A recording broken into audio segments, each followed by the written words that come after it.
శాస్త్రీయంగా మళ్ళీ రీసర్వే చేయండి. ఖచ్చితంగా ఇవాళ రాష్ట్రంలోని బలహీన వర్గాల బిడ్డలు ఆందోళనలో ఉన్నారు.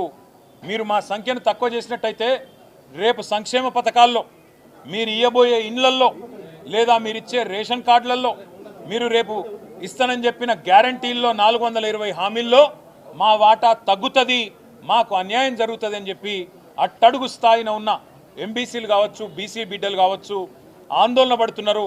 కాబట్టి వారి ఆందోళనను చేయడానికైనా సరే మీరు వెంటనే తిరిగి రీసర్వే మొదలుపెట్టండి అని ప్రభుత్వానికి కోరినాం. కానీ దున్నపోతు మీద వానబడ్డట్టు ప్రభుత్వం ఈరోజు వరకు స్పందించలేదు. స్పందించకపోగా ఇంకా సిగ్గు లేకుండా ఉల్టా చోర్ కొత్వాల్ కూడా అంటే అన్నట్టు అసలు ఆనాడు జరిగిన సమగ్ర కుటుంబ సర్వే మీదనే అనుమానాలు లేవనెత్తే విధంగా ఇవాళ కాంగ్రెస్ ప్రభుత్వంలోని కొంతమంది పెద్దలు సమగ్ర కుటుంబ సర్వేనే తప్పు అన్నట్టుగా మాట్లాడుతూ బీసీలను అవమానిస్తూ ఉన్నారు.